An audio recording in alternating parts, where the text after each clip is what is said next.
যুদ্ধবিরতি ভেঙে লেবাননের বৈরুতে ইসরায়েলি হামলা, লক্ষ্য ছিল হিজবুল্লাহ শীর্ষ কমান্ডার মালকি বুল্টকে হত্যা। ইসরায়েলি হামলায় ৩ পুলিশ সহ হামাসের জ্যেষ্ঠ কর্মকর্তার ছেলে নিহত।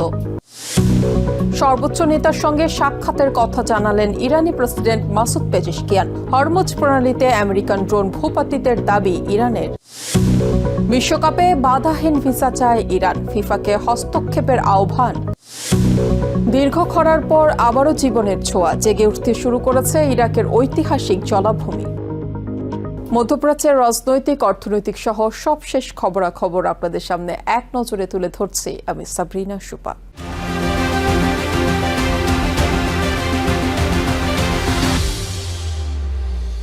লেবাননে মাসব্যাপী চলা যুদ্ধবিরতি ভেঙে প্রথমবারের মতো রাজধানী বৈরুতের দক্ষিণ শহরতলিতে বিমান হামলা চালিয়েছে ইসরায়েল।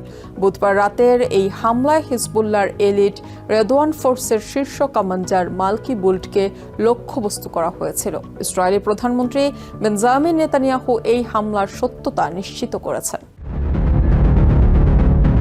এপ্রিলের মাঝামাঝি সময়ে কার্যকর হওয়া যুদ্ধবিরতির পর এই প্রথম বৈরুতের আকাশ কেঁপে উঠল ইসরায়েলি মিসাইলের শব্দে।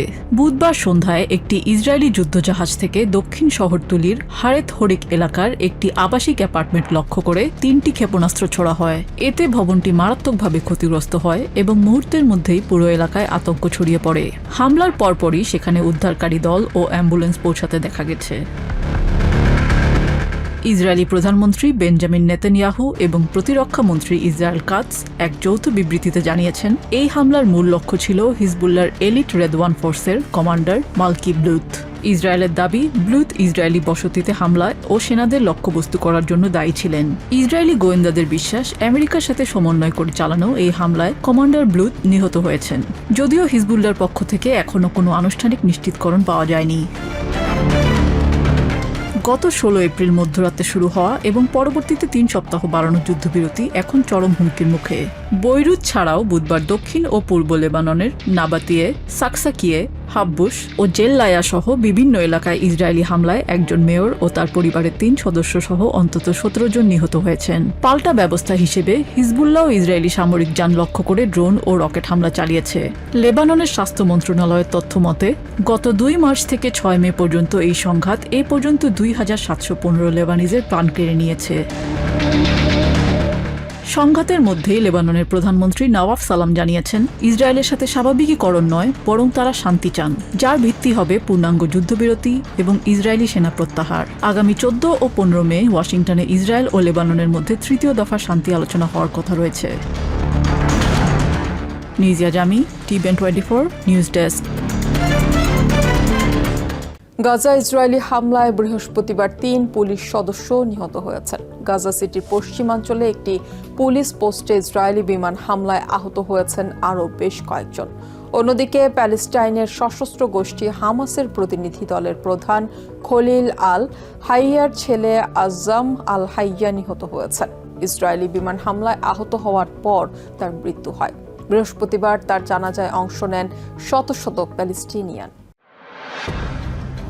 গাজার যুদ্ধবিরতি এখন শুধুই একটি কাগজে চুক্তি, যার কোনো প্রকার বাস্তবায়নই দেখছে না গাজাবাসী। একের পর এক হামলায় বাড়ছে লাশের সারি। বৃহস্পতিবার গাজা সিটির পশ্চিমাঞ্চলে একটি পুলিশ পোস্টে ইসরায়েলি বিমান হামলায় অন্তত 3 পুলিশ কর্মকর্তা নিহত হয়েছেন। গাজার স্বাস্থ্য কর্মকর্তারা এবং হামাস পরিচালিত স্বরাষ্ট্র মন্ত্রণালয় জানিয়েছে, হামলায় আরও কয়েকজন আহত হয়েছেন, যাদের মধ্যে একজন পুলিশ সদস্য রয়েছে। হামাস নেতৃত্বের বিরুদ্ধে প্রতিশোধ নেওয়ার চেষ্টা করছে দখল, যারা বিভিন্ন পক্ষের সঙ্গে এই আলোচনা পরিচালনা করেছে রাজনৈতিক অবস্থান আদায়ের জন্য। আমরা বলছি, নেতাদের এবং তাদের সন্তানদের লক্ষ্য করে চালানো এই পুনরাবৃত্ত নীতি আমাদের জনগণ, হামাস নেতৃত্ব কিংবা আলোচক দলের কাছ থেকে কোনো রাজনৈতিক অবস্থান আদায় করতে পারবে না। আমরা আমাদের জনগণের স্বাধীনতা, মুক্তি এবং ফিরে যাওয়ার বৈধ অধিকারের দাবিতে অটল থাকব।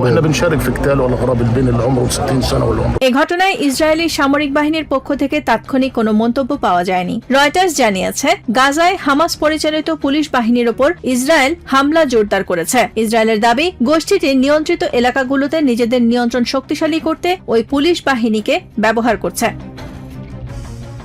এদিকে হামাসের চিফ নেগোশিয়েটর খলিল আল হাইয়ার ছেলে আজ্জাম আল হাইয়ার ইসরায়েলি হামলায় নিহত হয়েছেন। বৃহস্পতিবার গাজা সিটিতে তার জানাজায় অংশ নেন শতাধিক প্যালেস্টাইনিয়ান। হামাসের কর্তৃপক্ষ জানায়, বুধবার রাতে ইসরায়েলি বিমান হামলায় আহত হওয়ার পর বৃহস্পতিবার মারা যান আজ্জাম আল হাইয়া। হামাসের মুখপাত্র হাজেম কাশেম বলেন, ডক্টর খলিল আল হাইয়ার চতুর্থ ছেলেকে হত্যা করা প্যালেস্টাইন জনগণের বিরুদ্ধে দখলদার ইসরায়েলের ধারাবাহিক অপরাধের নতুন সংযোজন। আমরা রাস্তায় বসেছিলাম, হঠাৎ ভয়াবহ বোমা বর্ষণ শুরু হয়। আমরা বুঝতেই পারিনি কি ঘটছে। পরে দেখি এখানে তরুণরা হামলার শিকার হয়েছে, কিন্তু আমার বিশ্বাস তারা কোনো কর্মকাণ্ডে জড়িত ছিল না। পুরো এলাকা জুড়ে তাঁবু রয়েছে, কিন্তু কোথাও নিরাপত্তা নেই। নিরস্ত্র মানুষদেরকেই লক্ষ্যবস্তু করা হচ্ছে। 7 সন্তানের বাবা খলিল আল হাইয়া এর আগেও একাধিক ইসরায়েলি হত্যা চেষ্টা থেকে বেঁচে গেছেন। গত বছর দোহায় হামাস নেতৃত্বকে লক্ষ্য করে চালানো এক হামলায় তার আরেক ছেলে নিহত হলেও তিনি বেঁচে যান। এছাড়া 2008 ও 2014 সালে গাজায় চালানো পৃথক হামলায় তার আরও 2 ছেলে নিহত হয়েছিল। এবারের হামলার বিষয়ে ইসরায়েলি সামরিক বাহিনী তাৎক্ষণিক কোনো মন্তব্য করেনি। Nahid Sihan, TVN 24 news desk. ইরানের প্রেসিডেন্ট মাসুদ পেজেশকিয়ান জানিয়েছেন, সম্প্রতি তিনি সর্বোচ্চ নেতা মুজতাবা খামেনির সঙ্গে সাক্ষাৎ করেছেন। গত 28 ফেব্রুয়ারি আমেরিকা ইসরায়েলের সঙ্গে যুদ্ধের শুরুতে গুরুতর আহত হওয়ার পর এই প্রথমবার তার সঙ্গে সাক্ষাতের বিষয়ে বৃহস্পতিবার প্রেসিডেন্ট প্রকাশ্যে এই তথ্য দিলেন। শিল্প মন্ত্রণালয়ে এক বৈঠকে পেজেশকিয়ান জানান, সর্বোচ্চ নেতার সঙ্গে দেখা করার পর প্রায় 2.5 ঘন্টা তারা কথা বলেছেন। খামেনির অবস্থান, শারীরিক অবস্থা এবং রাষ্ট্র পরিচালনার সক্ষমতা এখনো জনসাধারণের কাছে অনেকটাই রহস্য রয়ে গেছে।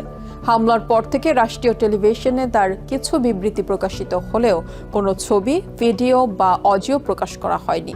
গত 8 মার্চ তাকে তার বাবা আয়াতুল্লাহ আলী খামেনির উত্তরসূরি হিসেবে নিয়োগ দেওয়া হয়। প্রিয় নেতার সঙ্গে সাক্ষাৎ করার সৌভাগ্য আমার হয়েছে। আমরা প্রায় 2.5 ঘন্টা তার সঙ্গে কথা বলেছি। প্রথমেই আমি বলতে চাই, তার দৃষ্টিভঙ্গি ও মানুষের সঙ্গে আচরণ ছিল অত্যন্ত আন্তরিক ও বিনয়ী। একজন নেতা হিসেবে তিনি যেভাবে মানুষের সঙ্গে আচরণ করেছেন, তাতে সত্যিই তার নম্র ব্যক্তিত্বের প্রকাশ ঘটেছে। ইরান বুধবার একটি ভিডিও প্রকাশ করেছে, যেখানে তারা দাবি করেছে হরমুজ প্রণালীর উপর নিজেদের প্রতিরক্ষা বাহিনী একটি যুদ্ধ ও নজরদারি ড্রোন গুলি করে ভূপাতিত করেছে। আর সেই দিনই প্রেসিডেন্ট ডোনাল্ড ট্রাম্প যুদ্ধ দ্রুত শেষ হওয়ার পূর্বাভাস দেন। ইসলামিক রেভলিউশনারি গার্ড কোর প্রকাশিত ভিডিওতে রাবার বোটে করে আনা ড্রোনের ধ্বংসাবশেষ দেখানো হয়। ভূখণ্ড, বন্দর এলাকার গঠন ও স্থাপনার সঙ্গে মিলিয়ে ভিডিওটির অবস্থান নিশ্চিত করেছে রয়টার্স। এছাড়া বিভিন্ন গণমাধ্যমের ফুটেজ, পুরনো ছবি ও স্যাটেলাইট চিত্রের সঙ্গেও মিল পাওয়া গেছে। ভিডিওতে দেখানো ধ্বংসাবশেষ আমেরিকার তৈরি জেনারেল আটমিক্স MQ-9AEI এর রিপার ড্রোন বাহ্যিক জ্বালানি ট্যাঙ্কের সঙ্গে মিল রয়েছে। আগামী মাসে অনুষ্ঠেয় ফিফা বিশ্বকাপে অংশগ্রহণকারী দেশগুলোর জন্য রাজনৈতিক প্রভাবমুক্ত ভিসা নিশ্চিত করতে স্বাগতিক দেশগুলোর প্রতি আহ্বান জানিয়েছে ইরান। বুধবার তেহরানে এক বিবৃতিতে ইরানের পররাষ্ট্র মন্ত্রণালয়ের মুখপাত্র ইসমাইল বাঘেই বলেন, খেলোয়াড় ও কর্মকর্তাদের ভিসা পাওয়ার ক্ষেত্রে ফিফাকে অবশ্যই সব ধরনের সুযোগ সুবিধা নিশ্চিত করতে হবে। মূলত গত সপ্তাহে কানাডা সীমান্তে ইরান ফুটবল ফেডারেশনের একটি প্রতিনিধি দল বাধার মুখে পড়ায় এই তীব্র প্রতিক্রিয়া জানিয়েছে দেশটি। ইরানের ফুটবল প্রধান মেহেদি তাজের ভিসা বাতিলের জেরে পুরো প্রতিনিধি দল ফিরে আসতে বাধ্য হয়। মেক্সিকো ও কানাডার পাশাপাশি আমেরিকা এবার বিশ্বকাপের সহ-আয়োজক। তেহরানের অভিযোগ, রাজনৈতিক প্রতিহিংসা থেকে ইরানি কর্মকর্তাদের হয়রানি করা হচ্ছে। আমরা সব ধরনের প্রচেষ্টা চালিয়ে যাচ্ছি। ফিফার নীতিমালা অনুযায়ী আয়োজক দেশগুলো রাজনৈতিক বিবেচনা বা উদ্দেশ্য ছাড়াই প্রয়োজনীয় ভিসা ইস্যু করতে বাধ্য। আমরা আশা করি ফিফা তাদের নিজস্ব গ্রহণযোগ্যতা বজায় রাখতেই প্রয়োজনীয় ব্যবস্থা গ্রহণ করবে। সাম্প্রতিক কিছু ঘটনা কোনোভাবেই ফিফার সুনামের সাথে মানানসই নয়। আমরা আত্মবিশ্বাসী যে এ ধরনের ভুল যেন আর না হয়, সে লক্ষ্যে ফিফা দ্রুত ব্যবস্থা নেবে। বহু বছরের ভয়াবহ খরায় ফেটে চৌচির হয়ে গিয়েছিল ইরাকের ঐতিহাসিক জলাভূমি। শুকিয়ে গিয়েছিল নদী, খাল, হারিয়ে গিয়েছিল মাছ আর গবাদি পশু। কিন্তু ভারী বৃষ্টি আর বাড়তি পানি ছাড়ার কারণে আবারও প্রাণ ফিরে পাচ্ছে সেই অঞ্চল। ফিরতে শুরু করেছেন জেলে আর মহিষ পালনকারীরা। দক্ষিণ ইরাকের চিবাইস জলাভূমিতে আবারও চলতে শুরু করেছে নৌকা। পানিতে নামছে মহিষের পাল। কয়েক বছর আগেও যেখানে ছিল শুধু শুকনো মাটি, সেখানে এখন দেখা মিলছে সবুজ ঘাস আর পানি ভরা খাল। কিছুদিন আগে আমাদের সব গবাদি পশু মারা গিয়েছিল, কোথাও পানি ছিল না। খরার কারণে মানুষ এলাকা ছেড়ে চলে গিয়েছিল, কিন্তু এবছর রহমতের পানি ফিরে এসেছে। এখন পশুগুলো ভালো আছে, মানুষও ফিরে এসেছে। তবে আমরা আরো বেশি পানি চাই। ভারী শীতকালীন বৃষ্টিতে জলাধারগুলোতে পানির পরিমাণ বেড়েছে, ফলে টাইগ্রিস ও ইউফ্রেটিস নদী থেকে জলাভূমিতে বাড়তি পানি ছাড়তে পেরেছে ইরাক সরকার। এতে ধীরে ধীরে ফিরে আসছে প্রাণবৈচিত্র্য। 2021 থেকে 2025 সাল পর্যন্ত এই এলাকা পুরোপুরি শুকিয়ে গিয়েছিল। নৌকা চলতো না, গবাদি পশুর জন্য কোনো ঘাসও ছিল না, সবাই এলাকা ছেড়ে চলে গিয়েছিল।